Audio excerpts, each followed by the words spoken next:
Merhabalar efendim, günaydınlar efendim.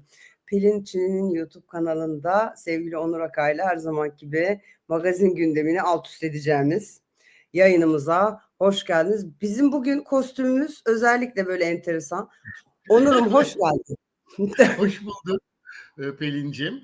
Sana ekibine sevgilerimi gönderiyorum bütün izleyenlerimize. Güzel bir çarşamba günü olsun inşallah. Ay, evet. Yine sizlerle birlikte olmak çok keyifli, çok mutlu benim için. Bir şey söyleyeceğim. Sana bir şey söyleyeyim bakın.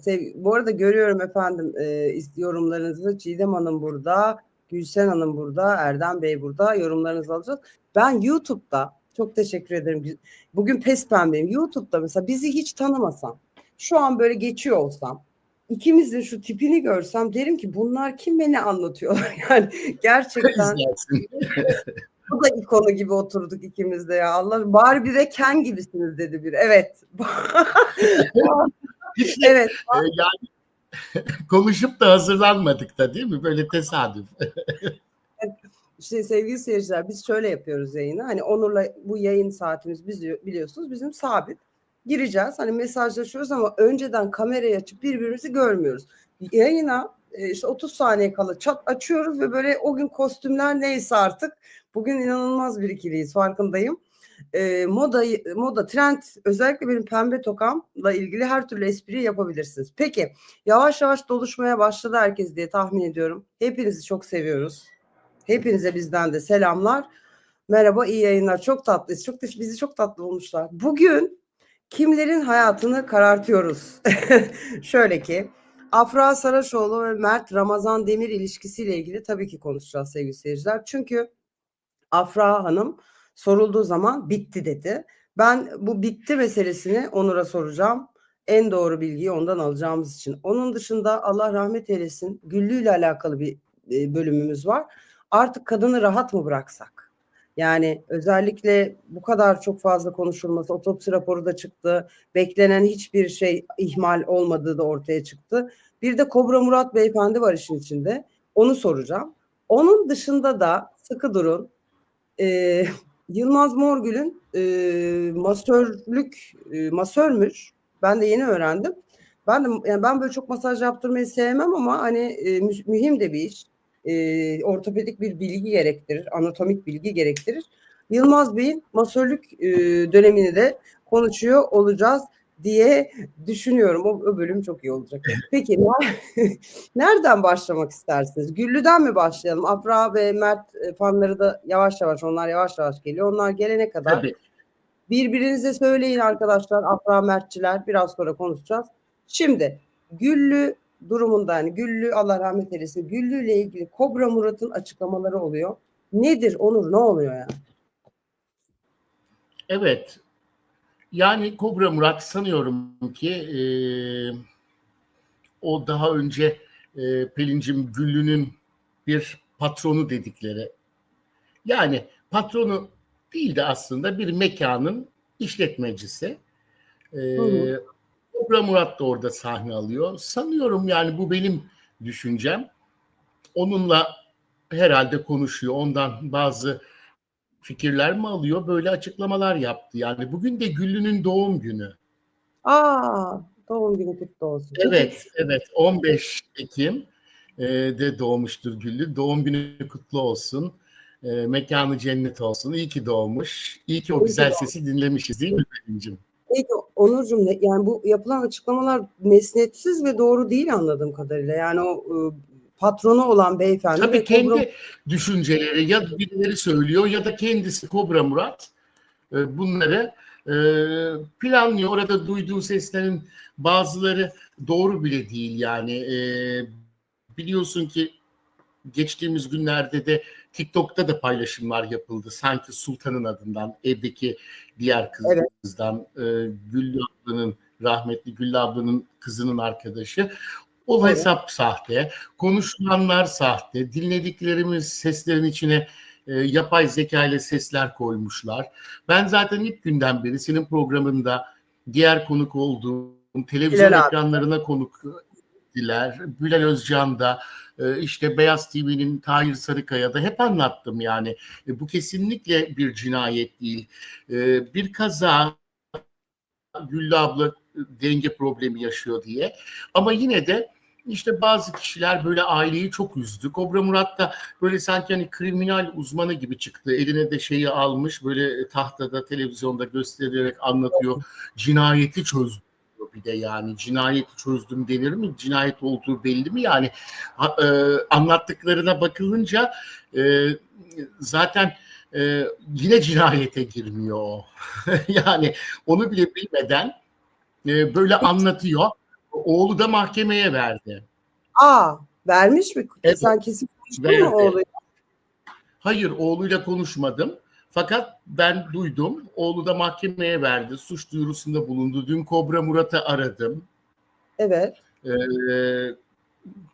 konuştuk. Mesajlaştık. Programımıza da davet ettim. Niye böyle bir açıklama yaptın? Pelin Çiğni ile programımıza gel konuşalım dedim ama avukatları hiç bu konu hakkında artık hiç konuşmamasını istemiş. Geç mi? Çünkü geç kaldı tabii. Yani geçtiğimiz senelerde beni aramıştı. Onun Peru'ndan dolayı şey olmuştu bu Kobra'nın başı işte şey olmuştu, böyle kızarmıştı, işte alerji olmuştu. Şimdi Kobra'nın başı büyük dertte yani söyleyeyim. Bu sefer başı dert. Kobranın başı alerji olmuş. Ay, delireceğim gerçekten hakikaten. Yani saçın peruk mu alerji yapmış? Konudan Evet, yapmıştı. Geçtiğimiz senelerde kızarmıştı, böyle bayağı bir alerji olmuştu. İşte ben de o zaman yazmıştım. Şimdi ama o zaman öyle demişti insanlar. Kobranın başı kızarmış. Şimdi kobranın başı dertte yani. Osman Bey yazın. Murat Kobranın başı bu konuda dertte. birazcık sıkıntı yaşar bence. Yani çünkü çocuklarını töhmet altında bıraktı. Evet. Yani sanki onlar çok üzülüyor. Zaten açıklandı dün, Pelin'cim, okumuşsundur sen de mutlaka bütün rapor sonucu. E, evet ve kesinlikle kaza olduğu söylendi yani. Valla Ben bakın de dünden beri bu konuyu görüyorum, Kobra'nın açıklamalarını izliyorum falan. E, yani Ne şimdi kadar rapor ilginç. Rüyama girdi ya, rüyama. Kobra mı? Kobra Murat. Evet. Rüyama girdi sabahta, bizim canlı yayını paylaşımı yaparken hala etkisindeyim. Onun da roman şarkısını açtım. Instagram adresimden paylaştım bizim canlı yayına. Benim annem, Yani benim annem derdi ki böyle vampirmiş bir de, biliyor musun, rüyamda vampir. Böyle ısırmaya çalışıyor beni. Çok yani vampir gibi anlatıyor böyle. Çok korktum ya bu gece. Sorma. tok karnına yatmayacaksın bir. Annem hep derdi ki popon açık mı kaldı yavrum böyle abuk sabuk rüyalar görüyorsun diye. İki. Peki bir şey soracağım ya şimdi. Bilinçaltına işte yerleşmiş. Bu haberi Kobra Murat. şey yaparken, konuşurken vampir olarak girdi rüyama. Allah beterinden Çok saklasın. ilginç. Allah beterinden Zaten saklasın. ismi de değişiktir Niye? Abi, Kobra'nın Türkçemizde. bir şey, iki sorum var. Şimdi birincisi, sen şu Kobra Murat'la konuştun. Dedin mi ki ya Murat'cığım, sen hani ne bileyim ben eğitimini almadın ki, polis misin sen? Çok mu dizi izledin? Nereden biliyorsun? Yok efendim delil sürüyorsun. Yani nasıl yapıyorsun diye sordun mu? Hayırdır diye. Bu birinci soru. Yani niye çıktın da bunları söyledin dedi mi? Ne diyor? Yok, bu konuyla ilgili hiç konuşmuyor. Yani Ha. avukatları ona tembih etmiş. Çünkü vaziyet pek iyi değil. O kendini herhalde Eşref Tek zannetti. Eşref'ten bahsediyor ya orada, bir Eşref. Çağatay Ulusoy'un Arkadaşlar dizisinde Eşref Tek var ya. biliyorum.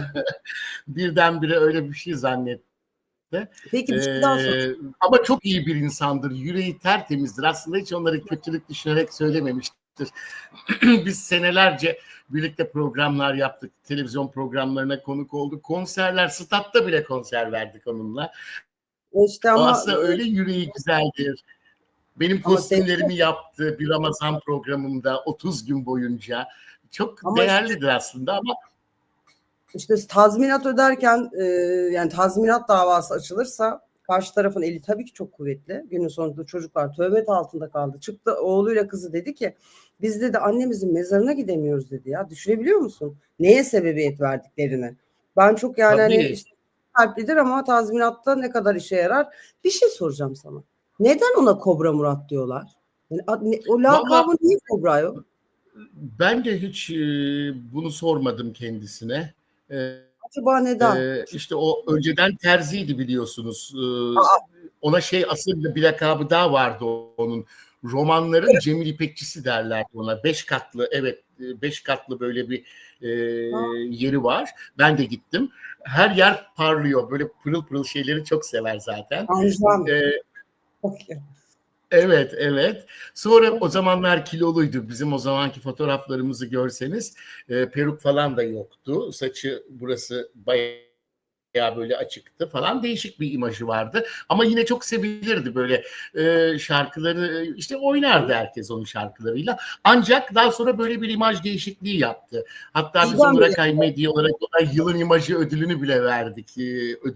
Ödül törenlerimiz pandemiden önce yapılırdı böyle kültür merkezlerinde gelmişti. Michael Jackson gibi sahneye çıktı o kostümler falan böyle. Hepsini kendi hazırlıyor zaten. Değişik böyle bir yapısı vardır. Seyhan Soylu da bugün biraz onu ağır eleştirmiş. Okudum biraz önce yayına girmeden. Bazı özel şeyler yazarak Sert mi? demiş. Oo. Efendim? Şey mi yani Seyhan abla sert mi eleştirmiş? Seyhan abla Evet. çok kıymetli. Ben vallahi açıkçası hani böyle şeyim bizi paylaşıyor ediyor destekliyor bazen ama hani Allah razı olsun çok mutlu oluyorum. Ama mesela Seyhan ablanın eleştirmesinden ürkerim. Çünkü yani günün sonunda hem üslubu gerçekten böyle sert, net. Bir de şöyle bir şey var. Sektörde hep var. Yani o bir şey diyorsa onun altından illa haklı bir şey de çıkıyor. Yani ben hani bakmadım daha ne kadar eleştirildiğini Tabii. ama Osman Bey bu yazdığınız ne Allah aşkına? Osman Bey şuradan bir kobra açıklaması yazdı bana. Onun bir devamını yazar mısınız? Bir şey daha soracağım. Merhabalar. Herkes yeni yeni geliyor. Ya şimdi Kobra Murat'ın mide ameliyatı olduğunu hatırlıyorum. İmaj değişimini hatırlıyorum ama işte bu Güllü ile alakalı bu kadar hani keşke bu gaza gelmeseydi olmuş. Ya bu peki Güllü Bir de Hanım'ın eski yani Pelin'cim, niye? bir de yakın arkadaşı, insan yakın arkadaşının çocuklarını, şimdi Güllü abla yaşasa, böyle şeyleri duymuş olsa, çocuklarıyla ilgili konuşsa, başka bir konu olsa da konuşsa, hiç yani ne kadar üzülür değil mi çocukları için böyle bir şeyler söylemiş olsa biri. Yani onu da düşünmesi lazım. En yakın dostum diyor. Bu arada İşte birden herhalde onun da basının zorlaması, sürekli işte ekrana çağırdılar herhalde. O da kendi kendine böyle oturdu, düşündü. ne atayım ne dedi Ben şimdi en bak. baştan beri doğruyu söyleyen tek bendim Türkiye'de. Herkes kriminal uzmanı, polis oldu, savcı oldu, araştıran. Benim üstüme geldiler, neler yazdılar bana. Ailenin arkasında durup o şeyi kapatıyormuşum, Ay, olayları. bana da söyle. Ne ücret mi aldın onlardan? Neler yazmadılar ki? Bir Bak, görsen Pelin'cim. bak şimdi size bir şey okuyacağım sevgili seyirciler. Herkes hazır mı? Şimdi Osman Bey hani ben dedim ya niye Kobra Murat'ın ismi Kobra Murat falan. Şöyle bir şey var. Cidden merak ediyorum. Kobra deyince aklıma başka şeyler geliyor. Çok mu fesadım bilmiyorum. Açıklaması üzerine Kobra Murat diyor ki çok yakışıklıydım. 93 senesinde 93 model Şahin araba vardı altımda. Nar çiçeği. Dişlerimden gözlerimden ışık çıkıyor. Yanaklarım elma gibi, dudaklarım kiraz gibi. Tövbeler olsun. Gözlerim Türkan Şoray gibi. Saçlarım sırma gibi. Boyum 1,84. Tam bir Kobra Murat'ım. Aha arabadan. Hah bak herhalde. Neden diye sorunca bunu demiş. Bir de demiş ki zayıflayınca kendimi tanıyamadım. Tanınmak istiyordum.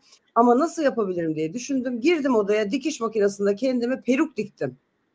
Allah aşkına bir gün konuk alalım ya. Ben çok ve de kafama Olalım. Kobra Murat oldum. Bir süper kahraman Oldu. kolay gelir. Oldu vallahi olmuş. Peruk Sonra dikmiş. da Sonra da kobrayı işte alerji yaptı. Peruğu Siz takamadı. Nasıl kaçmazsak diktiyse öyle olur yani.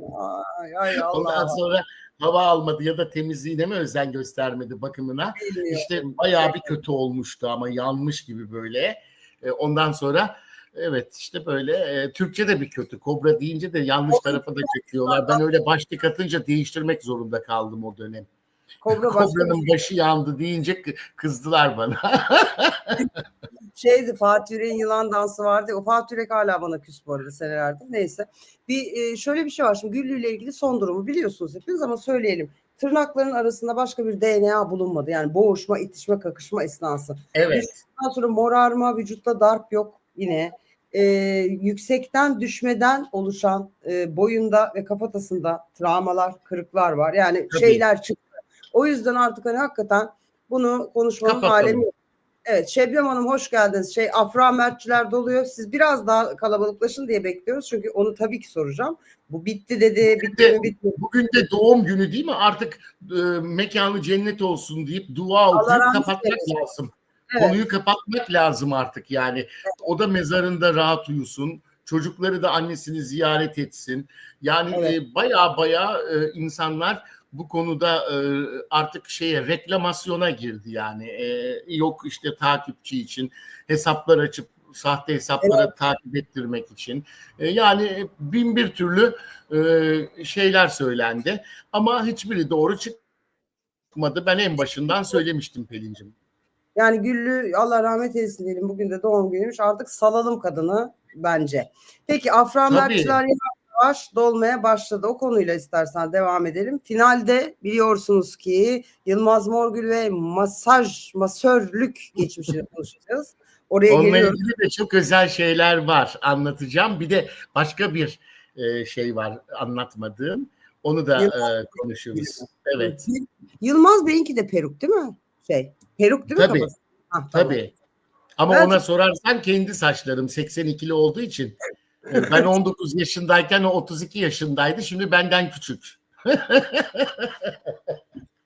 Çok ilginç.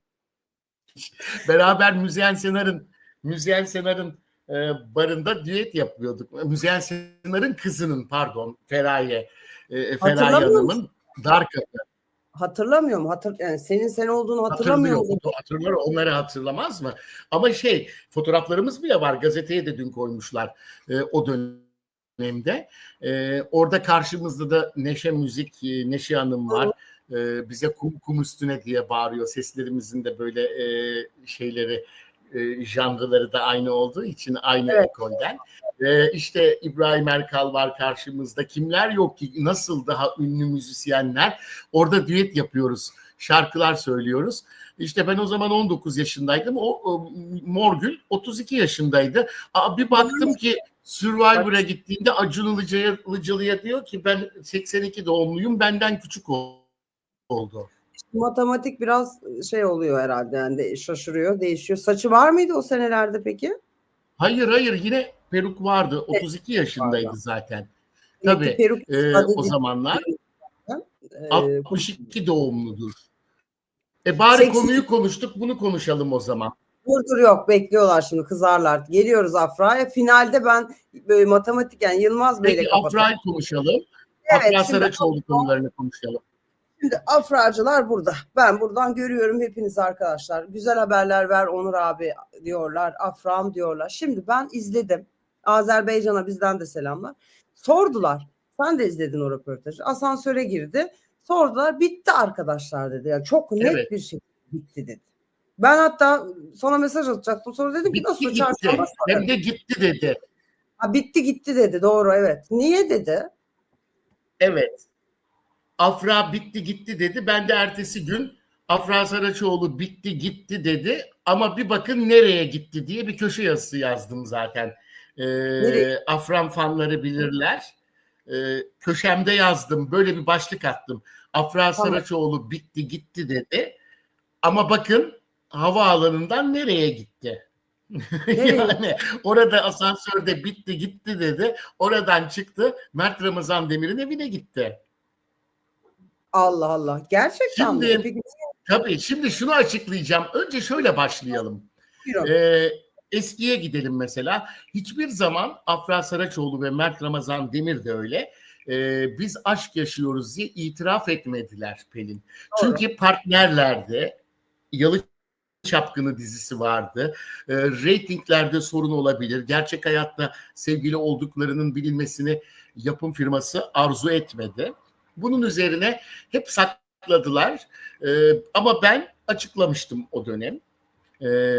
Hatta bir otelde evlenme teklif ettiğini Mert'in Afra'ya.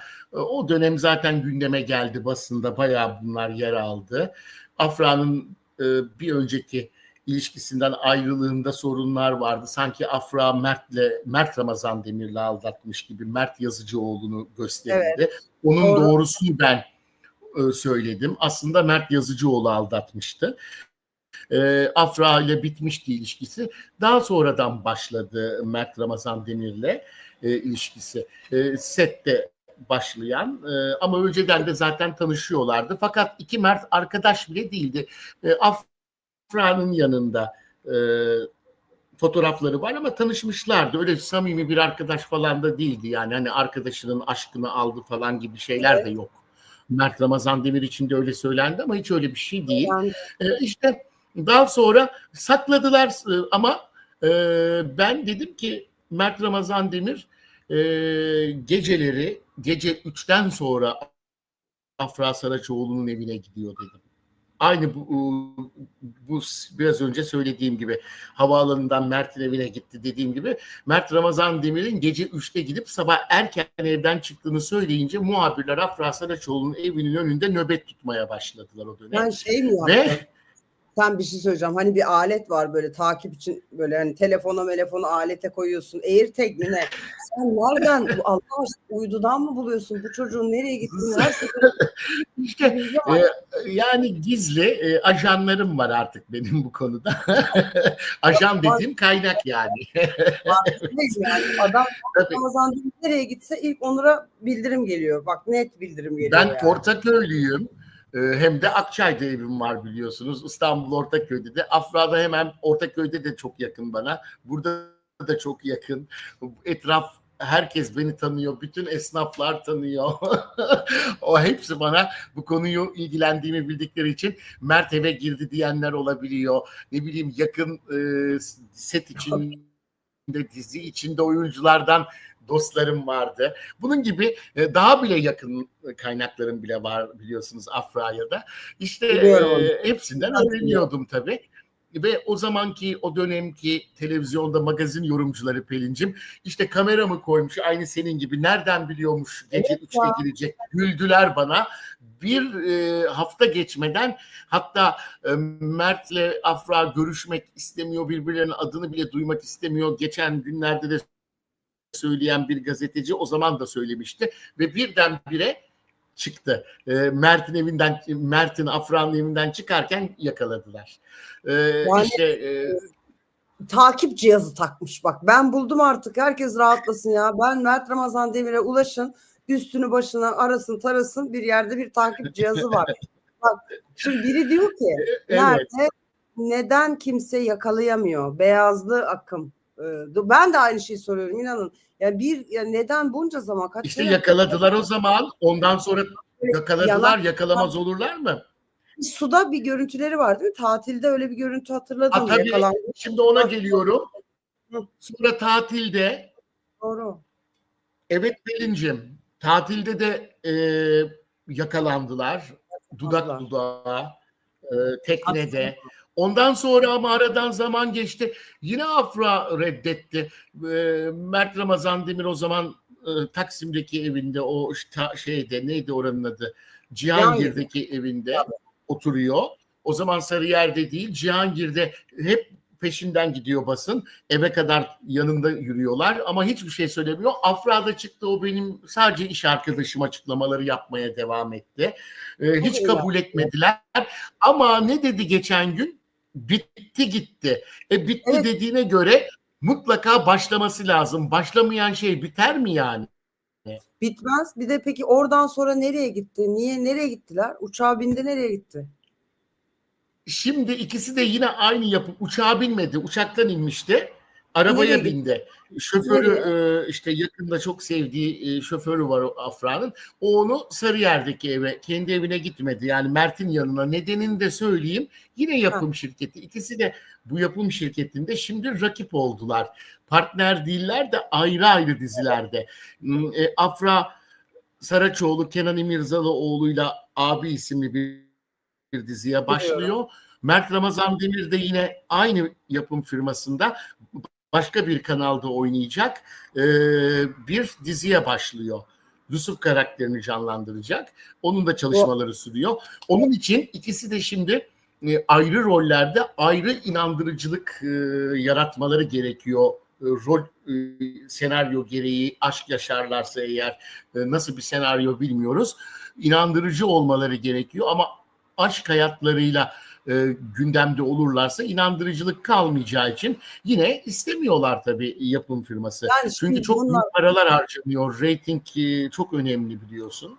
bir şey soracağım. Şimdi bunlar şu an sevgili mi değil mi?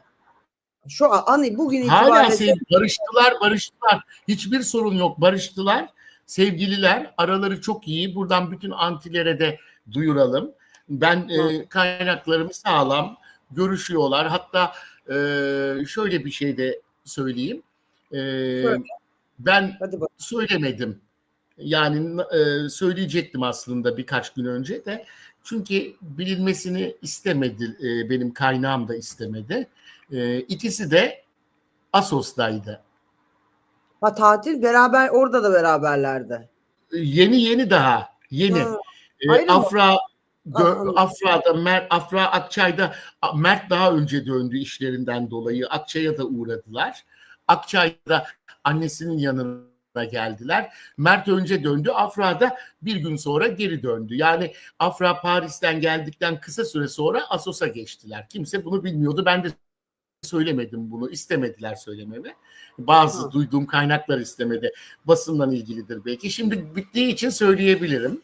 Artık tatilleri Yani yurt dışına gidecek sanırım. Mert'in de öyle bir planı var. Set öncesi. Afra'nın zaten okuma provaları var. Kasım'da sete çıkıyor. Gecikti dizi, abi dizisi. Nedenini de öğrendim. neden gecikmiş? Neden Çünkü gecikmiş? Kenan İmirzalıoğlu ile arasındaki yaş farkı nedeniyle Ha. yakın ilişkide reyting sorunları yaşanabilir diye senaryo üzerinde yeniden çalışma yaptılar. Onun için de gecikti. Hala çalışma sürüyor. Herhalde 15 gün sonra falan sete çıkıyorlar. Öyle Mert'in de dizisi için çalışmaları sürüyor. Onun biraz daha zamanı varmış ama o da Kasım gibi herhalde sete çıkacak. Öyle bir hızlı çalışmalar yapıyorlar sezon için. Peki bir şey söyleyeceğim. Şimdi mesela Kenan İmirzalıoğlu'yla Afra Saraçoğlu. Hani tabii ki bu arada Afra Mert'in ilişkisi açısından herkes rahat edebilir. Gördüğünüz gibi bütün fanları burada. Çok inanılmazsınız. Kulağınızı çok çınlatıyorum sevgili seyirciler, sevgili fanlar. Yani ne zaman bizim sektörden birileriyle konuşsam diyorum ki bu fan kitlesi çok bambaşka bir şey yani. Hani gerçekten çok acayipsiniz ve bu kadarını hiç görmemiştim. Beraberlermiş, rahat edebiliriz. Fakat Evet, şunu soracağım. Şimdi Kenan İmirzalıoğlu ile aralarında evet ciddi bir yaş farkı var ama biz dizi izlerken buna alışık değil miyiz ya? Yani hani büyük, yani olgun erkek, genç kadın aşkını tabii. zaten biz hep hani magazin dünyasında bunu, ya Mehmet Ali Erbil var canım, şimdi aklıma ilk gelen, biz buna çok okeyiz de dizide yadırgamayız yani. Kenan İmirzalıoğlu yaşından çok daha böyle şey de duran bir adam. Hani kızı gibi Evet. durmaz bence. Sizce? Bana öyle Tabii. Zaten böyle çok çift demek istediği İngilizce kelimesiyle söylemişti. Afra bir dizi olmayacaktı. Değiştirdiler senaryoyu. Ama şöyle tabii olmaz. Ama bu Afra Saraçoğlu ve Mert Ramazan Demir'in sen de biraz önce söylediğin gibi Pelin'cim fanları çok büyük tepki gösterdi. Onun Ya için onlar başkasını korktular. idare edemez başkasına. Öyle bir durum var. Hani Çok ilginç. Hande Erçel'de bile böyle fan yok. Hande Erçel'le ilgili ben bir kötü bir şey söyleyeyim. Hiç yani oralı olan birileri bile yok. Afra Saraçoğlu ve Mert Ramazan Demir'le ilgili bir şey söylesem linçe uğruyorsunuz. Binlerce mesaj dünyanın her yerinden geliyor. bak mesela şimdi bir tane anti, herhalde Nizami Bey, siz antisiniz, diyor ki bu kadar yalan olmaz ve Mert kendi noktayı koymuş, başka kadını öpmüş, Afra'nın bir şey denmesinin önemi yok, Mert kendi, tabii biraz şey yapıyorum, toparlıyorum, Mert bütün dünyaya kendini ispat etmiş, Mert dürüst çocuk, bitmiş gitmiş ilişki. Ha, anti mesela, bu da anti değil mi? Bir de antiler de Evet. çok kuvvetli. Hangi kadını öpmüş? O kadını bir kere öperken gösterildi. Nerede? Yok. O kız ne oldu Ben o ya? Bir de zaman evet, PR olduğunu söylemiştim. Yok ki öyle bir şey. Öyle bir PR'di, geçti gitti. Ortada bile yok. Şimdi onunla yurt dışına gidecek diye gene yazıyorlar. Alakası yok. Alakası yok. Öyle kısa bir tatil olacak. O kesin bile değil. Diziyle ilgili gidecekmiş diye ben de duyum aldım sadece. Kesin bile değilmiş yani. Çünkü dizi çalışmalarına hız vermişler. Ocak sonrasına falan kalmasın diye. Belli değil tabii daha hiçbir şey. Önümüzdeki günlerde belli olur. Ama çok çok iyiler. Mesela neden başka oyunculara yapmıyorlar diyenler var. Kenan İmirzalıoğlu da evli eşiyle mi görüşmeyecek diyenler. Evet. Yanında okuyorum. Bana evet. dur. Osman Bey galiba anket açmış demin. Sanıyorum şimdi gördüm Osman Beyciğim. Nedir onun ismi? Mert Ramazan Demir, Afra Saraçoğlu aşkı sizce bitti mi diye. %20 evet demiş. %80 hayır demiş. Daha anticiler demek ki doluşmamışlar. Bitmediğini düşünüyorsunuz. Bak çok enteresan bir dedikodu geldi. Balkız diyor ki Mert o kızla yani Selin Hanım hani o Bodrum'daki hanımefendiyle evlenmiş diye bir dedikodu varmış. Duydun mu bunu böyle bir hikaye? Yok Yani hemen böyle sosyal medyada inanıyorlar. Hiç evlenir mi Mert? Evlense o anlamda yani. Bana da çok tabii inandı. evlenmeyi bırakın aşkını söylemesi yasak yapım firmasından. Cezai Peki. şartlar var. Evet. Evet, doğru öyle kolay. Ben evleniyorum efendim Bali'ye gidiyorum yerleşiyorum şöyle böyle çok yani çok ciddi paralar kazanılıyor arkadaşlar. Yani Serenay Tabii. Sarıkaya Allah aşkına Serenay Sarıkaya reklam anlaşması için 32 milyon TL aldı. Şimdi Tabii. yani ya bu tip Aynen bütçelerle öyle. bunlar. Kolay mı yani böyle yapacağım öyle yapacağım. Şöyle bir anket açabilir miyiz? Tam soruyu kestiremiyorum ama bu Kenan İmirzalıoğlu ile Afra Saraçoğlu'nun dizisi başlayacak günün sonunda. Şimdi Afra'yı seven herkes de burada. İzleyecek misiniz, izlemeyecek misiniz? Yani bu yaş farkı sizi etkiliyor mu? Osman Bey nasıl soralım tam bilemiyorum ama şeyi merak ediyorum. Afra'yı sevenler, fanları Kenan İmirzalıoğlu ile olan diziyi izleyecekler mi? Nasıl bir heyecanlılar mı yoksa izlemeyecekler mi? Çok merak ediyorum bunu. Çünkü kimsenin yanına yakıştırmıyorlar kızı başka. Onu biliyorum. Evet. Mesela Miray Daner'le aşk yaşıyor diyenler var. Şimdi bir dizi çektiler Miray Daner'le. Evet aşk Yayınlanacak. Hiç doğru. alakası yok. Miray Daner'in hayatında çok çok böyle aşık olduğu biri var zaten. Ondan dolayı ben o konuya şimdi girmek istemiyorum pek de Ünlü mü? Pelin'cim. Ünlü mü? Ünlü Efendim? mü? Ünlü mü? Belki de yazmışlardır yani kim olduğunu. Bilmiyorum daha önce yazdılar mı? Hayatında biri var yani Miray Daner'in. Kesinlikle Çocuklar, Mert'le de çok yakın arkadaşlar. çocuklar, fanlar size söylüyormuş. Bakın bakayım şu Miray Daner milletvekilinin oğluymuş. Ah siz her şeyi biliyorsunuz. Milletvekili Evet, oğluymuş. Ha bilemedim tamam. doğru. Neyse İşte şey yapalım. ben o konuya pek girmek istemedim yani. Aa evet. Ama Doğru. Ben de hatırladım. Aydır Suat. oldu. Doğru söylüyorsun. Bu arada izleyecek misiniz Kenan İmirzalıoğlu'yla diye anketi açtı sevgili Osman Bey. tabii, Burada benim yorumlardan gördüm. Tabii ki izleyeceğiz diyen de var. İzlemeyeceğim diyenler de var. Yani Afra Hanım'ı sevmesine rağmen anladığım kadarıyla Kenan Bey'in yanında görmek istemiyor. Kimin yanında görseniz bir tek Mert Ramazan Demir dışında kimsenin yanında görmek istemiyorsunuz anladığım kadarıyla. Ama tabii. Öyle de olmaz. bütün Ömür boyu gün ikisi mi oynayacak? olmaz. Olmaz. Bu arada çok enteresan bir yorum var. Mezardan babam çıksa gelse OGM yapımı dizileri izlemem demek istiyorsunuz herhalde. OGM, anti OGM diye de bir durum var galiba. Çok enteresan. Tabii O Yalı Çapkını'nın yapımcısı değil mi? evet Yalı Çapkını yıllarında senaryo ile ilgili çok sorunlar yaşandı ilk sezondan sonra. Ondan dolayı yapıma da çok tepki gösterildi. Yapım çok büyük tepki alıp reyting kaybettiğini bildiği için şimdi çok dikkatli davranıyor. Onun için bunlar oluyor. Yani bütün sebep bu. O zaman da öyleydi sebep. Aslında herkes biliyor yani. Bütün fanlar ben senin dediğin gibi Pelin böyle bir fan görmedim yani. Mesela Afra Saraçoğlu'nun daha yayınlanmamış reytingi ne olacağı bilinmeyen dizisi satışta Hande Erçel'in dizisi zor satılıyor mesela. Satılacak mı belli değil. Gitmediler bile Cannes Film Festivali'ne. Valla biz burada çok fazla şey konuşuyoruz yani Afra Saraçoğlu, Mert Ramazan Demir. Ben hani bir gazeteci olarak normalde hani eskiden işte yazılı Milliyet'te siz bilmezsiniz röportaj yapıyordum falan. Bir gün çok tanımak ve yazılı röportaj hani yapmak çok isterim Afra Saraçoğlu'da. Bunu şeyden istiyorum. Bu yaşta böyle bir fan kitlesine sahip olmayı kaldırmak kolay değil. Yani insan şımarı verir. Hakikaten çok bu sevgi insanı çok büyük sınar. O kadar düzgün duruyor ve tutuyor ki bunu. Çok. Çok Tabii abi çok çok düzgün. gerçekten mesela Geçen fanlarıyla bir hafta araya çok merak ediyorum. söylemiştim ya, çok düzgündür yani. Doğum Nasıl? gününe mesela bütün ünlüler geldi. Birçok kişiler de Ha. vardı orada partisinde. Peki Ama mesela şey nasıl sence? Yani fanlarıyla ilişkisi nasıl? Mesela böyle Gülben Ergen bizim hani fan kulübüyle mesela buluşur, eder böyle çok evet, etkinlik yapar. Mesela acaba Afra Saraçoğlu öyle iletişim halinde mi? Yani nasıl bir pek şey ben buluşmuyor. Öyle pek acaba? buluşmuyor. Pek Ha, yazmıyor o sorulara, yorumlara falan ama e, dışarıda yani hani yolda ona gösterilen ilgide çok saygılı sohbet eder, çok yakın davranır, e, kırmaz fotoğrafları isteyenler olur, fotoğraf çekilmek isteyenler. Hiç çok merak kimseyi ediyorum. kırmaz. Fakat tabii şimdi yoğunluktan nasıl onlara herkese cevap versin?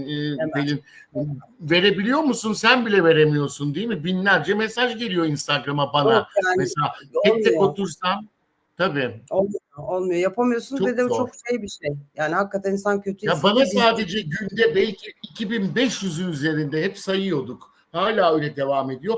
Yabancı dünyanın her yerinden sadece Afra Saraçoğlu, Mert Ramazan Demir sorusu geliyor. Diğerlerini bıraktım yani. çok Geliyor. enteresan. Ben onların hepsine nasıl bakabilirsin? Ki ona kim bilir neler gidiyordur, düşün. O 10 sosyal milyon medya takipçiye. hesabını kullanan kişiye Allah sabır versin. Bu arada şöyle bir şey var. Dün tiyatroya gitmişler Mert Ramazan Demir, Miray Daner ve Miray Daner'in sevgilisi. Kendisi Aydın Belediye Başkanı'nın oğluymuş bu arada. Milletvekili oğlu değil. Evet. Zaten ben anladım kim olduğunu. O başka bir yerden haber, siyasi bir haberin içinde de geçtiği için biliyoruz. Ama mesela üçü beraber tiyatrodalarmış. Yani bu da demek oluyor ki şey değil yani o Mert Ramazan Demir ve Miray Daner dedikodusunun bir şey oldu, olmadığını Tabii gösteriyor. tabii, ben söyledim, en baştan beri söylüyorum ama hala öyle yazanlar var. Ee, Mesela Miray'la çok yakın, Mert çok sıcak biri. Biriyle böyle Sen sevgilici bir tanıştın görüntü mı? verebilir. Sen Efendim? tanıştın mı? Tanıştın mı Hayır, birebir? ben Mert'le öyle yan yana gelerek değil. Uzaktan Sadece takip cihazını taktırdın ve bıraktın takip yani. cihazıyla diyebiliriz. Başka türlü demeyeyim de şimdi.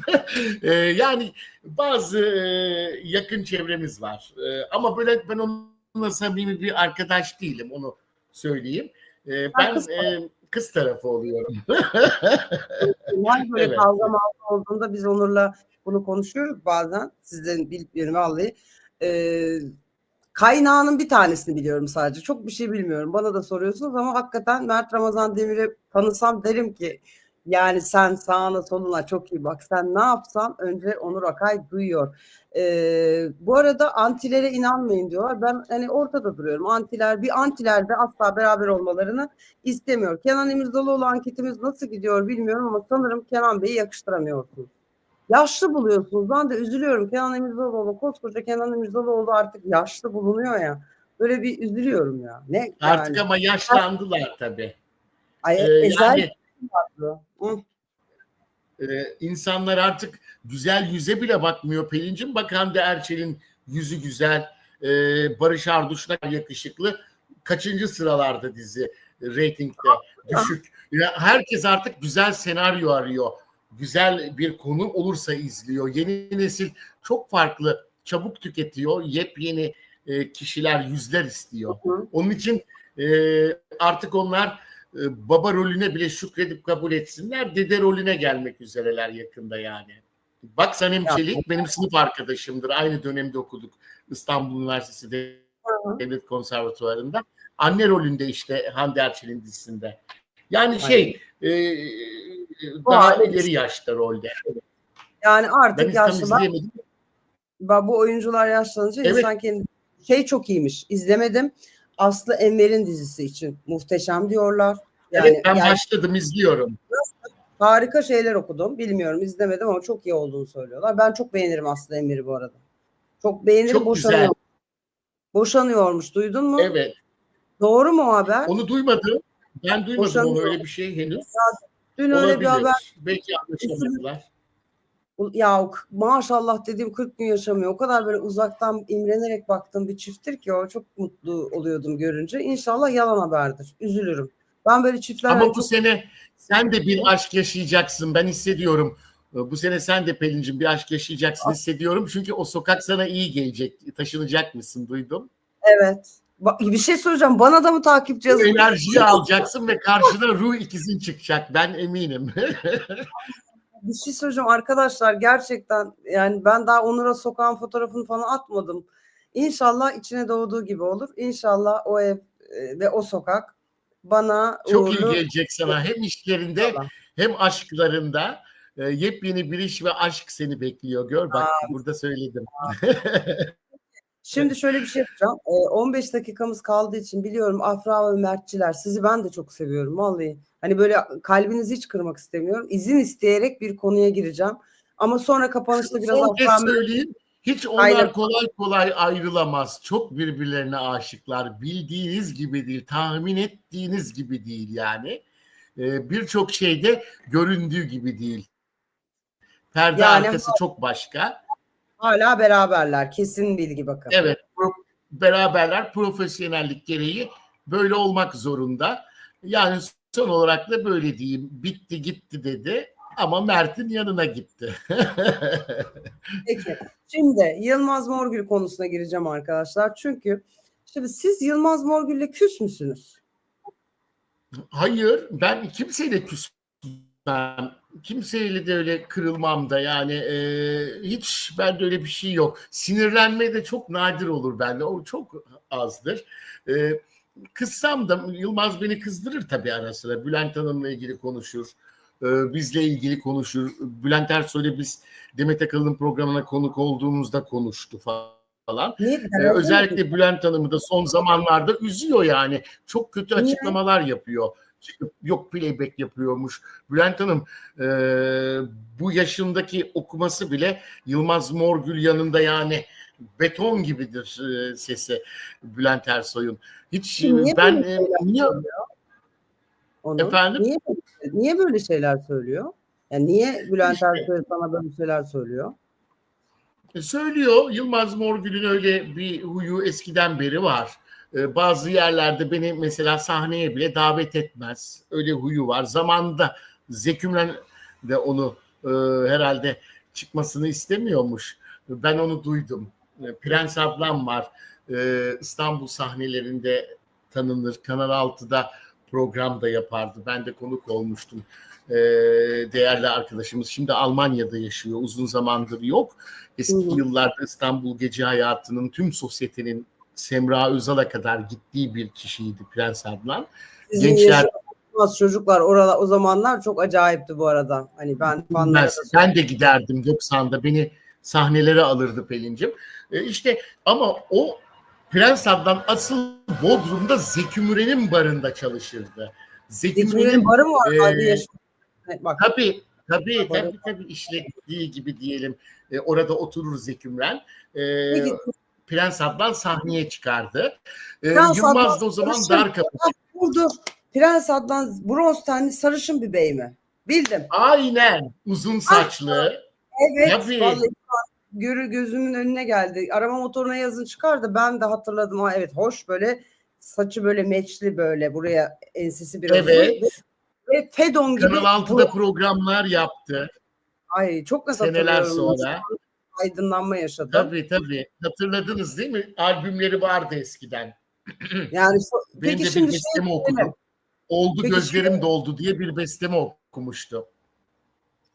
Ya gerçekten Onur ya her seferinde şaşırıyor. Oldu gözlerim doldu. Orman motoruna bakacağım. Şu anketi... Ya benim şarkımdan Avrupa Yakası dizisine girdi. Oldu gözlerim doldu. İlk ben yazmıştım onu.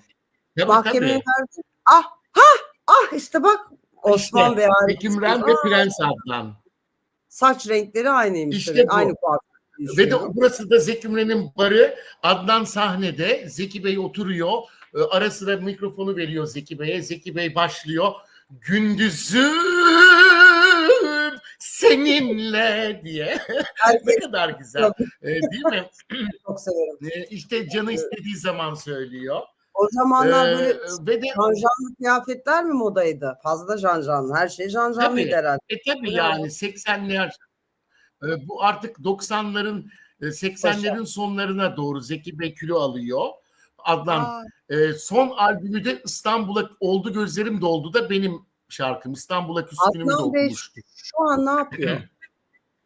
Almanya'da yaşıyor. Bıraktı işi gücü herhalde. Almanya'da. Evet, oraya yerleşti. Uzun Osman yıllardır yok. Biraz sağlık problemleri oldu ama geleceğini söyledi. Şimdi Adnan'dan öğrendiğim bir şey var. Yılmaz Morgül'de o zaman Darkapı'da Müzeyyen Senar'ın kızının barında sahne alınca program bitince hem Zeki Müren'i de görmek içindir tabii. Prens Adnan'ı dinlemeye gidiyor. Bir kere Prens Adnan herhalde onu almış sahneye ki Zeki Müren onu dinlemiş daha, çünkü Yılmaz Morgül meşhur değil. Elveda İstanbul çıkmadan önce. Tamam. Sadece sahne çalışmaları. Zaten ondan önce birçok albümüm var Yılmaz'ın ama o albümler tutmuyor. Masörlük yapıyor işte o dönemde. Şimdi onu da anlatacağım. Masörlük yaptığını Adnan Bey'den mi öğrendin sen? Hayır, şimdi onları anlatacağım. Ha. Zeki Müren Yılmaz Morgül'ün geldiğini görünce sakın alma onu sahneye diyormuş. Niye ayol? Sakın alma, ben onun sesine tahammül edemiyorum, beynim zonkluyor, çok bağırıyor diyormuş ve kesinlikle sahneye çıkmasını istemiyormuş. Eğer alırsan kalkar eve giderim diyormuş. Niye ayol? Sesi güzel. Yani çok mu geliyormuş? Evet, Sekim'den öyle diyormuş. Eğer Yılmaz Morgül'ü alırsan sahneye giderim diyormuş. Yani Prens Adnan canlı şahit. Daha da yeni konuştum. Bir şey söyleyeceğim. Hayır, kıskanma değil. Zeki Hayır, kıskanma değil. Morgül çok bağırıyordu eski yıllarda. Oturmuş bir tavır, oturmuş bir gırtlak yoktu o 90'lardaki. 80'lerde nasıldı acaba? Çünkü musiki eğitimi yok. Nasıl, okullu değil mi? Hayır değil, konservatuvar mezunu değildir. Birkaç hocadan ders almakla Türk musikisi öğrenilmez. Yani çok zor, senelerce eğitim almak lazım. Çıkıp Bülent Ersoy'a söylüyor ama Bülent Ersoy takımları okur. En zor, büyük usullerdeki eserleri okur. Makam sorsam Hicaz makamını anlatamaz Yılmaz Morgül. Yani Hicaz ailesini bilmez. Bak böyle söylüyor. Bunu yayınlayacağız. Ondan sonra sana yine bir tebligat gelecek Yılmaz Bey'den. Mahkemelik misiniz şu an? İçeride çekmecede duruyor. Biriktiriyorum, dolu. İstersen açayım. O kadar çok ki. Yani evet, buradan bu yayından sonra da yeni koleksiyona katılacak bir şey geliyor. Biraz da böyle hafif de olmuşum. Böyle bir hafif herhalde üşütmüşüm, havalar değişim olunca sesim de böyle kötü çıkıyor. İnşallah rahatsız etmiyorumdur insanları. Estağfurullah. Hafif bir soğuk algınlığı var. Şimdi Yılmaz Bey tebligat daha yollayacak ama şunu soracağım. Şimdi masör olduğunu söylemene kızacak mı sence? Bu sakladığı bir şey mi? Niye kızsın? Hayır. O birçok iş yaptığını da söyledi. Ben küçükken boyacılık bile yaptım demedi mi? Hep anlattı yani durumunu. Zor bir dönemler yaşamış küçüklüğünde. Ailesinin maddi sıkıntıları varmış. Kendi anlatırdı yani. Ama masörlüğünü de ben yaptığını duydum. Erol Köse'den duydum mesela. Ben Yılmaz Morgül, evet, Survivor masaj yapmış. Şöyle anlatayım. Survivor'a gitmişti Morgül. Evet. Acun Ilıcalı'yla da orada işte konuşurken 1982'liyim deyince ben de ertesi gün Yılmaz Morgül'le düet yaparken çekilmiş Bodrum'daki fotoğrafımızı attım. İşte bu 1996 yılı, o zaman ben 19 yaşındaydım. Yılmaz abi de 32 yaşındaydı deyince bütün gazeteler verdi. Hem yazılı basınlar, magazinler. O zaman Erol Köse de magazin yorumculuğu yapıyor. Bana anlattı. Televizyonda da anlattı. Ben onlara da konuk oldum. Sacit Aslan'la birlikte yapıyorlardı. Evet. konuk. Konuk oldum. Da işte seneler önce 80'li yılların sonuna doğru herhalde. Tam tarihi hatırlayamıyorum ama Erol Köse o zaman komedi dans üçlüsü. Tabii canım, onu ben yani küçükken Evet. hatırlıyorum. 3 kişiydi onlar. Tabii Erol Köse, tabii. şeyi söyleyelim arkadaşlar. Hani ben 90'ların program yaptım Erol Bey'le. Boğaziçi Üniversitesi yani değil mi? Böyle yok, Hacettepe, pardon, tabii ki Hacettepe, doktor ve dereceli tabii mezun. Çok tabii zeki bir tabii, adam. Ama modern tabii dans diye bir şeyle çıkmışlardı benim küçüklüğümde. çıkmışlardı. O zaman mı montaj yapmış? Hatta 90'ların başında bana da benim kadromda da sahne aldı komedi dans üçlüsü olarak onlar. O zaman Adana'ya gitmiş Erol Köse. İbrahim Tatlıses'in kadrosunda bu sefer. Eyvah. İbrahim Tatlıses'le oturuyorlar otelde Adana'da sahne öncesi. İbrahim Bey Erol Köse'ye demiş ki benim burada masörüm var demiş. Çağırdım gelecek demiş. Masaj yapacakmış Yandı. İbrahim Tatlıses'e. Eyvah. Gelmiş Yılmaz Morgül geliyor. O zaman bilmiyor, kimse bilmiyor. Erol Köse'den bile yaşı büyük, benden büyük diyor yani Erol Köse, düşün. Yani 62 doğumlu. Yılmaz Morgül İbrahim Tatlıses'in mi masörüymüş? İş olabilecek en kötü Tabii, noktaya doğru tabii. gidiyoruz. Tabii İbrahim Tatlıses onun için de desteklemiştir Morgül'ü. Bülent Ersoy'la bir kere barıştırmıştı İbo Show'da falan, hatırlıyorum, çok oldu. Yıllar önce her zaman Bülent Ersoy için ağlardı ya, beni engelliyor. Ya evet, Beni niye öyle? hiçbir Hep zaman ağlar. engellemedi Bülent Ersoy onu. Hepsi yalan. Sadece çıkıp reklam için, reklamasyon için ağlayarak insanlara öyle acındırma yaptı. Bülent Ersoy ona para bile verdi vallahi, yani yardım bile etti. Neler neler. Daha da neler yapardı. Aslında seviyor da hadi gene de yazık diyor mesela, vermeyelim mahkemeye diyor, ne bileyim bir şey yapmayayım diyor. Üzülüyor. Yani üzülüyor da sürekli çıkıp Bülent Ersoy'la ilgili kötü kötü konuşuyor yani. İşte böyle az yüreği de güzel biri aslında. Bir kere de biz yani konserlerde de ben görüyordum, aslında iyi bir insan yani Morgül, ama böyle bir değişik huyları var yani. Biraz Şey, kafası ajdar gibi çalışıyor. Kafası ajdar gibi çalışıyor vallahi yani. çabuk Ajdar gibi bir kafası var. Efendim? çabuk sinirleniyor. Ajdar'la ilgili bir nane dışında bir benzerlik görmek istemiyorum şu Ya an. var ya bir tuhaf, sağdan sola atlar, soldan sağa yollarda, ona gider konuşur. Morgül'ün de öyle huyları var. Birdenbire gider. İşte adamın sigarasını alırmış, sağlığa zararlı diye, yok bir şeyler yollarda. Yılmaz Morgül'ün anlatıyorlar bana da sürekli. Yılmaz Bey bir değil 2 tebligatla artık devamını getirirsiniz diye düşünüyorum. Şimdi İbrahim Tatlıses'in özel masörü değil yani. Peki ya bu işi uzun müddet yapmış Evet. herhalde. Başka Yapmıştır ki benim masörüm var burada demiş. Ha. Gelmiş sonra birkaç sene 94 yılı öncesi, işte 94'te çıktı Elveda İstanbul ve Erol Köse'yi arıyorlar. Erol Köse artık yapımcılığa başlıyor. Elinde de o zaman Elveda İstanbul'un bestekarı, Ayna grubundaki solist. Evet. Erhan Bey herhalde. Zaten bestekarı. Efendim? Erhan Bey Aynadaki herhalde bestekarı Erhan var. Güler Yüz. Elveda İstanbul'un bestecisidir. Evet. Hakkı Yalçın'ındır sözler diye hatırlıyorum.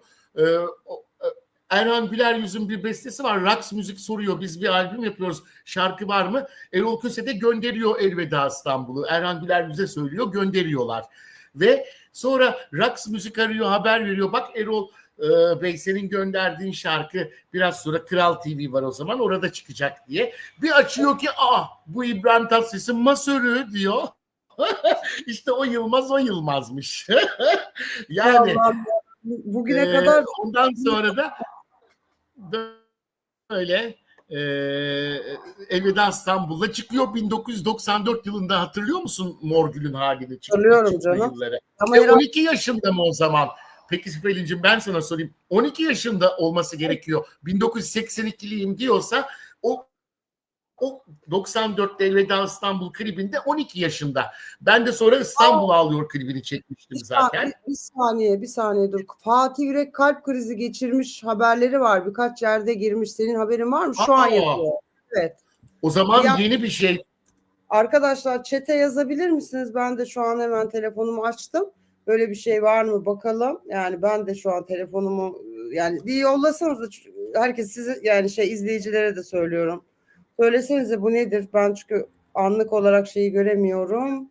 Bakalım böyle bir şey var mı? Böyle bir haber var mı yazsanız Ben da. şimdi buradan bir mesaj atayım bakayım kendisine. Evet. Çapa Magazin girmiş.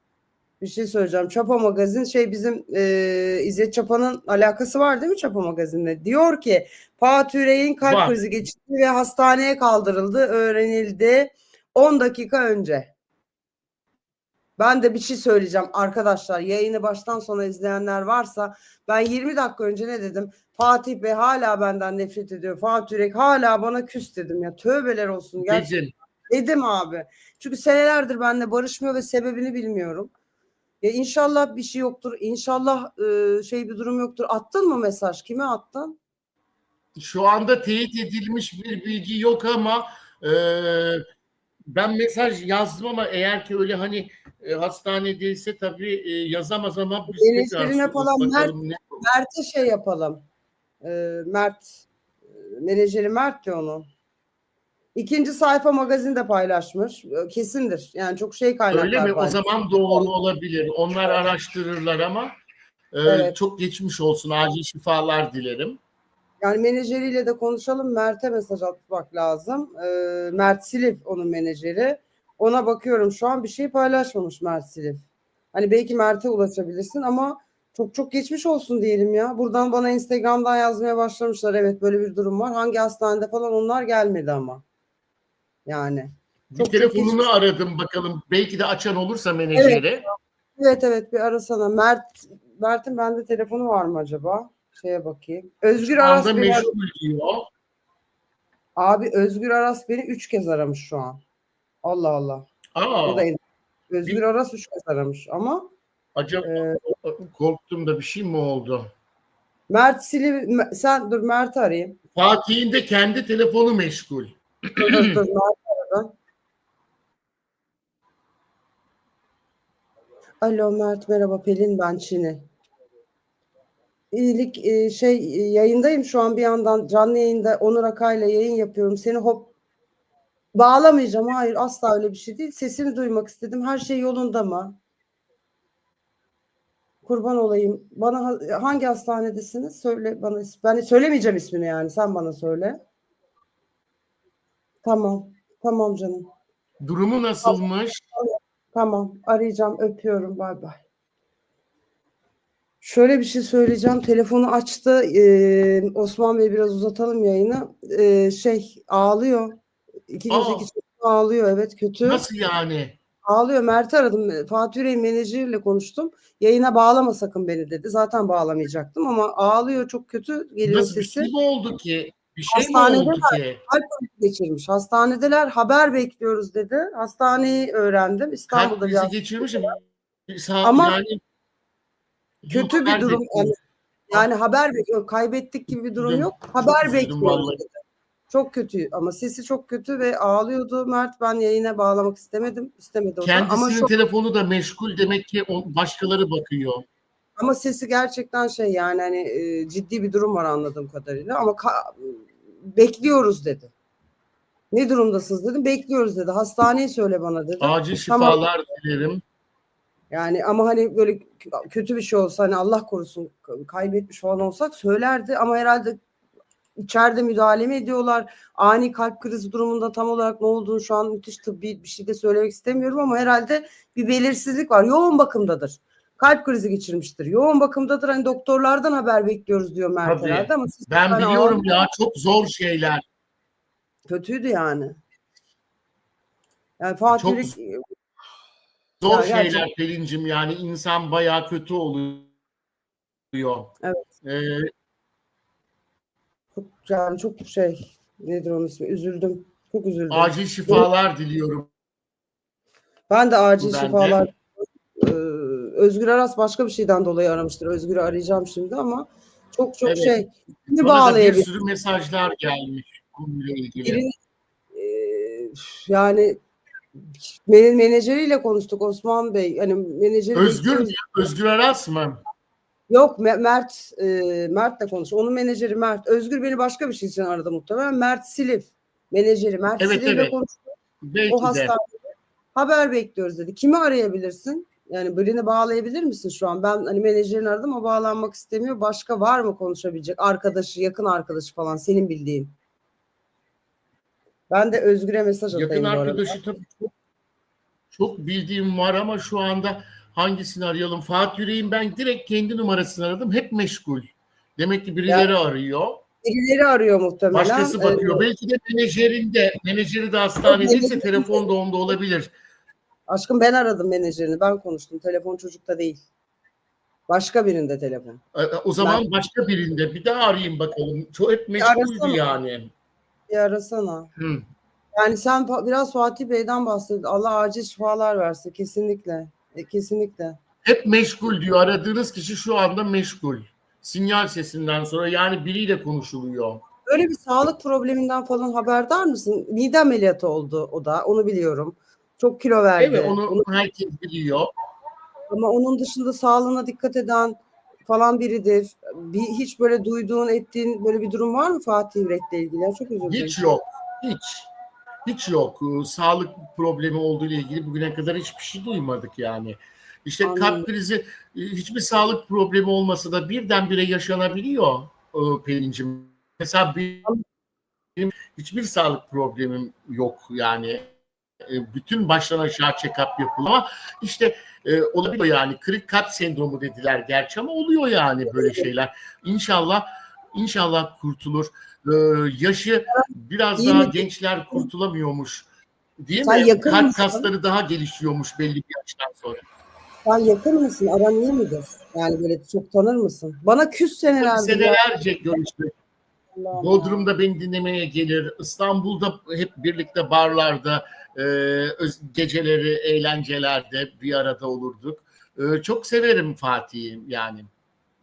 Vallahi ben gerçekten hani günlerdir anıyorum. Şu programda kaç kez söyledim. Şu sektörde küs olan tek kişi bana. Biliyorum. Başım başım yolcum hakikaten. Bir de Hatta ben Mert sana dedim ya bizim hikayelerimize bakıyor Fatih. Programlarımızı izliyor dedim sana. karıştıracaksınız bizi ya. Soracaktım da unutmuştum o zaman neler girdiyse araya. Pelin'le niye böyle bir sorun var diye de yazacaktım unutmuşum onu vallahi. Yoksa Valla ben sana demiştim ya bir sorayım diye. Mert'in sesi çok iyi gelmiyordu. Onur endişelendim ben ya. Yani kötü geliyor. İnşallah bir şey yoktur. Ama şu anda hiçbir gazete henüz son dakika girmedi. Yani hastane bildiğimiz bir hastane şeyde ismini yani söylemeyeyim diye düşünüyorum bilemedim ama şeyde Etiler tarafında bir hastanede Evet. bekliyoruz ne olduğunu biliyorum. Sakın beni yayına bağlama dedi ama hani ben zaten bağlamayacaktım, hoparlör Şu alacaktım. anda hiçbir gazete girmedi. Yoğun bakımdaymış.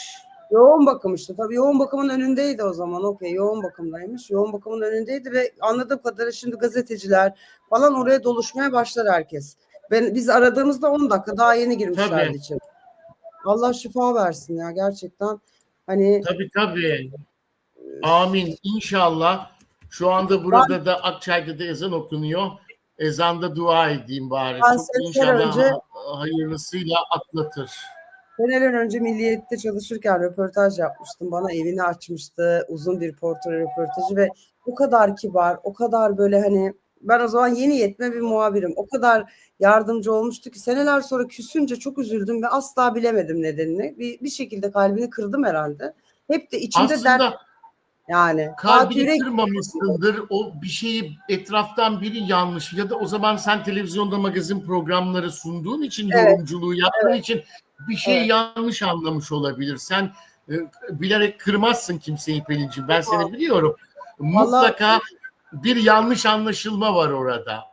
çok üzüldüm. Şeyi söyleyelim şu an yayını Düzelsin de açan. inşallah düzelsin. Ben bunu Amin. soracağım. Şu an yayını açanlar için Osman Bey de diyor ki devam edin diyor. Yayını açanlar için şöyle bir şey söyleyelim arkadaşlar. Fatih Yürek kalp krizi geçirmiş. İstanbul'da Etiler'deki bu hani ismini söylemiyorum hastanenin. Ben İstanbul Etiler'de hepinizin en çok bildiği hastanede şu an. Biraz önce menajerini aradım ben yayına bağlamak için de değil. O da bağlanmak sesi çok kötüydü. Ağlıyordu. Bekliyoruz Pelin dedi. Menajerin ismini de lütfen yazabilir miyiz? Mert Siliv'le konuştum. Osman Bey menajeri Mert Siliv'le irtibat halindeydik. Bekliyoruz Pelin'cim dedi. Biraz endişeli ve kötü geliyordu sesi. Evet, Muhammed Bey doğru hastane bildiniz. Ben ismini hani versem bilemedim ki vermeyeyim. Ama hastaneyi yorumlara yazıyorlar. Oradan bulabilirsiniz. Sesi ağlamaklı mıydı Pelin'cim? Ağlamaklı değil, ağlıyordu. İki gözü iki çeşme ağlıyordu. Ağlamaklı falan değil, bayağı ağlıyordu. Ben o yüzden ilk açtığımda hani bir şey oldu. Hani Allah korusun daha kötü bir şey oldu zannettim. 2000 evet, bu arada ameliyatı ne zaman olmuş diye özellikle baktım. Çünkü ben de tüp mide ameliyatlıyım. Gastrik bypass değil mi? Biz aynı doktordan olduk. 2015 yılında ameliyat olmuş. Ben de 2016'da Etiler'de. ameliyat olmuş ve 30 kilo vermiş. Ondan sonra da bir de kilo alıp verme hikayesi olmadı ama sağlık olarak da bir onu biliyoruz. Yediğine içtiğine çok dikkat eden bu arada bir tip. Yani böyle çok, nasıl diyeyim size, sağlığına ekstra dikkat eden, hani kalp krizi tabii bu, şimdi ne diyeyim ya. Ama Mert'in sesi beni hakikaten çok üzdü. Yani bayağı ağlamaklıydı. Bekliyoruz Pelin dedi. Hani haber bekliyoruz dedi. Ben de buradan hani herkes yazıyor. Bulmaya çalışıyorum ne olduğunu.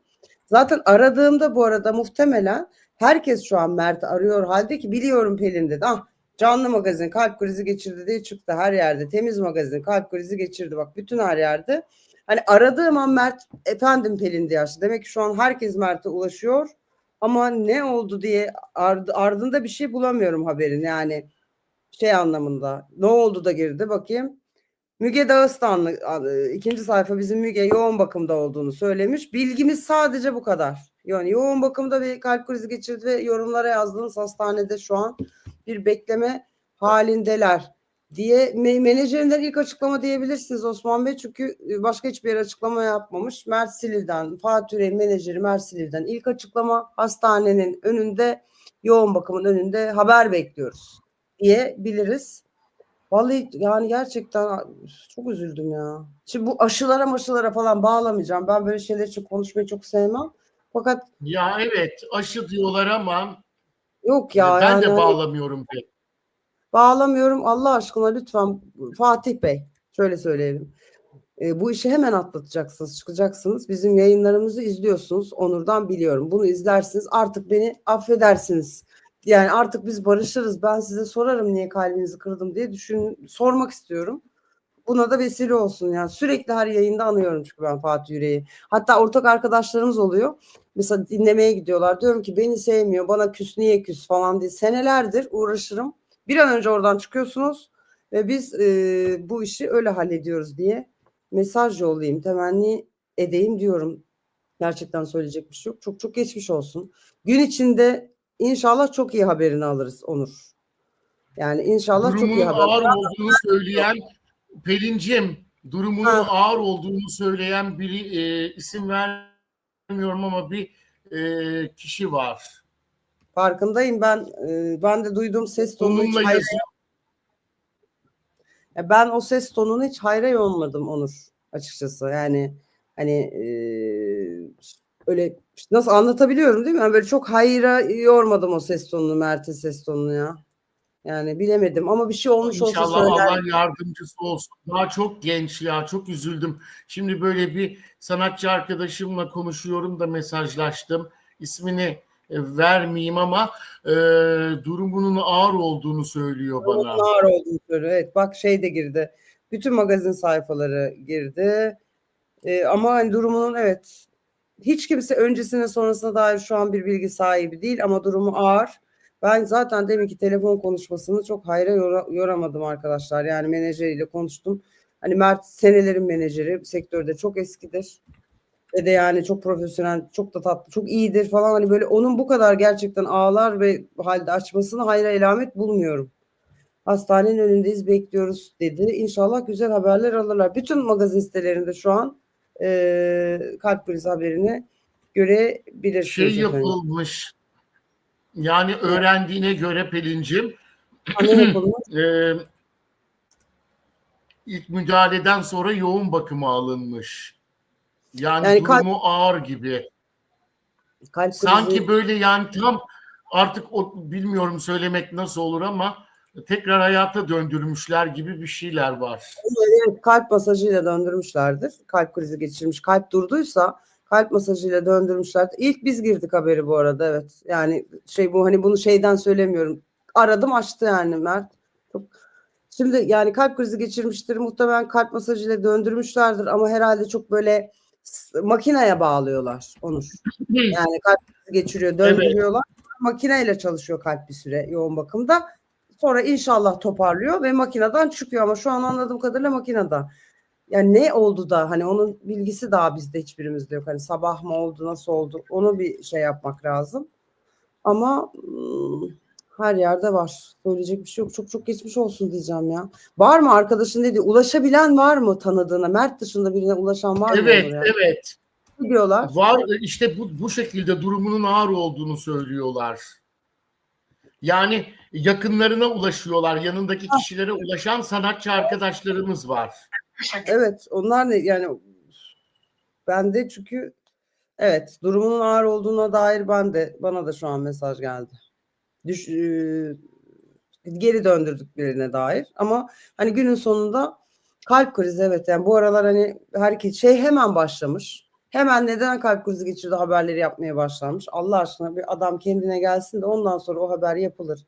Bu hani önce bir toparlasın da yoğun bakımdaymış. Evet çok da böyle umutlu. Ameliyata alırlar belki de. Ona dair bir bilgi daha gelmedi. Yoğun bakımın önünde bekliyoruz dedi menajeri. Onur daha şu an konuşuyor. Var mı bir şey yeni?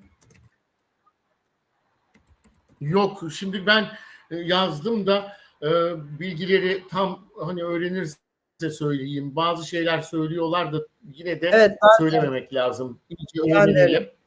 Ben daha evet. yapmak istiyorum. Ben de Öncesinde. bununla yazıştım. Kusura bakmayın. Bu konuyla Estağfurullah. ilgili yazdım ben de Pelin'ciğim. Yok yani ben de Mert'i bir daha açıkçası aramak istemiyorum. Böyle kendi derdi kendine çok kötü yani ses gerçekten çok kötüydü arkadaşlar. Yani böyle çok böyle senelerdir beraber çalışıyorlar. Hani böyle iş ilişkisinden başka bir şeye de dönüştü onların ilişkisi ve Mert çok düzgün bir çocuktur. O yüzden hani ben onu duyunca öyle dedim ki eyvahlar olsun. Fatih Yürek kimdir?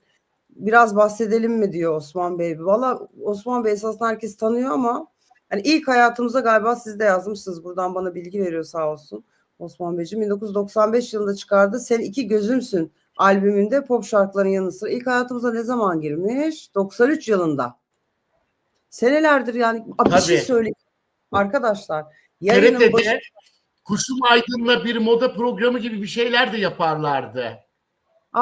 Doğru. Peki bir şey söyleyeceğim. Hatırlıyor musunuz? Bugün bu programın başında Kobra Murat'tan bahsederken yine andık. Yılan dansından bahsettik. Bilmem ne yani yine süre Evet. hatırlıyorsanız yine ondan bahsettik ya. Yani. Çok da iyi bir yüreği vardır Fatih'in. Küsmez yani. Sana belki de küsmemiştir. Sen öyle düşünüyor da olabilirsin. Bana inanılmaz. Bakın şöyle şeyler oldu. Bir yemek programı yapıyordu. Yemek programının şefi de aşçı, oradaki aşçı da benim yakın arkadaşım Damla. Eski Kanal D haber müdürü. Ben Damla'ya dedim ki ya Damla ya Fatih Bey'le her gün yayın yapıyorsunuz ya ne olur dedim şey yapar mısın? Benden selam. Demiş ki asla o kızın ismini duymak istemiyorum. Ve ben ne yaptım biliyor musun? Böyle kağıt kalemle mektup yazdım. Size ne yaptım kalbinizi kırmak için falan diye. Mektubu yolladım Damla'yla. Yine de kabul etmedi. Yani o Acaba kadar. biri bir şey dedi canım. mu yaptı? Ben hiç kimseye kötü bu kadar beni değil yani benden bu kadar nefret edecek bir şey kimseye yapmam. O yüzden ben araya kim laf soktuysa onu bulmak isterim. Senelerdir de içimde derttir gerçekten çok üzüldüm ya. Allah şifa versin. Hakikaten Allah şifa versin. Acaba biri dedikodu mu yaptı? Tabii kesin biri dedikodu yaptı. Yani kesin biri dedikodu yaptı. Şöyle bakıyorum arkadaşlar bir anda yayından neler akıyor diye yeni bir haber var mı? Kalp krizi geçirdiği her yerde giriyor. Daha hani durumuyla ilgili yoğun bakımda haberleri giriyor ama ekstra bir sebebi ne yaşandı sabah falan doktorundan bir açıklama yok. Ama evet hastaneyi söyleyeyim Live Hospital'dalar yani yazdınız da buraya zaten Live Hospital'dalarmış. Evet Yoğun bizim orada evet Ulus'ta. Ulus'ta değil mi orası? Live Hospital'da bekliyoruz. Bizim hemen orada köyün Portakal Yokuşu'nun biraz üstü. Rahmetli Oya Aydoğan da orada yattı. Hep bekledik biz orada kantinde. Bülent Ersoy'la bekledik birlikte. Şu an oradalar Efendim? esas. Şu an işte o kantinde bekler vaziyettelermiş. Tabii tahmin ediyorum. çok zor bir şey. Allah yardımcısı olsun. İnşallah düzelir, sağlığına kavuşur. Valla Demet Akalın falan herkesin ben gideceğini düşünüyorum şu an. Onlar çok yakın değil mi ya? Aa, Tabii. Demet Akalın'la da küslerdi. Bak en son Bir küslerdi öyle ve bir sorun vardı, evet. ya, bu son küslükten sonra da barışmamışlardı. Ben onu hatırlıyorum çünkü yani hay Allah ya. Gerçekten evet küslerdi diyor Osman Bey, doğru. Bu yani birkaç kez küsüp barışmışlardı bu sefer ama Fatih Yürek yani bu buradan dönülmez diyordu. Şu an Demet Akalın muhtemelen gerçekten benim de kabul günüm herhalde. Dur bir mesaj atayım. Kusura bakmayın böyle durumlarda herkes telefon ediyor oluyor. Bu sefer barışmamışlardı. Yayındayım. Yayında olduğum için açamıyorum. Oh, sanatçı hastanesi gibi evet. Orada da ameliyat olmuştu. Ben size onu da söyleyeyim. Aynı doktordan sevgili Hasan Altun bizim mide ameliyatımızı yapan. Daha doğrusu tüp midesini onun yapan. Işın Karaca'yı vesaire bilmem ne onları da Hasan Altun yapıyor. O ameliyatlar orada ameliyat olmuştu. Live Hospital'da. İnşallah güzel bir haber alırız. Bakınıyorum Evet. şu an. Şu anda her yerden herkes tabii ne oluyor diye Sanatçı aradı. hastanesi gibi demişler. Doğru. Çok sanatçı gider. Bütün sanatçılar orada giderler. İşte ben de bağırsaklarımı, bende bir de gastrik bypass da var arkadaşlar. O da nedir onun ismi? Her yerde evet. Herkes ama şeyi söylüyor, kalp krizini söylüyor. Şöyle bir son kez bakayım. Hani bir daha şeyi de arayıp şey yapmak istemiyorum açıkçası. Mert'i bir daha taciz etmek. Orada iki gözü iki çeşme ağlıyor menajeri. Ne oldu falan diye aramak istemiyorum. Ama Live Hospital'da ve anladığımız kadarıyla da çok iç açıcı an itibariyle bir portre, bir durum yok gibi. Sanki. Onur, ne diyorsun? Bir şey öğrendin de bir şey söylemiyor musun? Onur. Evet. Yani ben de şu anda birkaç kişi var. Yani durum biraz kötü gibi söylüyor insanlar ama şimdi yayın bitince ben asıl arayacağım Evet. bazı yerlere. Şimdi arayamıyorum tabii. Yazıyorum sadece, bana da yazanlar oldu. Konuşuyorum. Durumunun birkaç kişi yani konuştuğum durumunun hepsinin iç açıcı ağlayan biri daha var. Ha yani Yani oraya kötü gidip gibi görünüyor. Yayını bitirsek mi acaba Pelin'cim? Tamam tatlım. Şöyle yapalım arkadaşlar, yayını bitirelim. Biz önümüzdeki çarşamba burada olacağız. Teşekkür ederiz izlediğiniz için ama Fatih Yüreğe buradan çok geçmiş olsun diyorum. Dediğim gibi yani Ben de Mert'le konuştuk Silivri'yle. Mert'e de güç diliyorum. Hani herkes şu an hastaneye gidecektir. Her yerde göreceksinizdir. Biz haberleri takip ediyor olacağız. Gelişmeleri de Onur paylaştıkça beni de etiketlersin. Paylaşırız. Haftaya çarşamba tekrar Onur tabii. Akay'la karşınızda olacağız. Herkes kendine çok iyi baksın. Çok geçmiş olsun. Ay ne olur bir an önce de her şey toparlasın. Ben de. Fatih Yürek. Barışacağım ben daha. Hiç daha onunla barışacağım ben yani. İnşallah.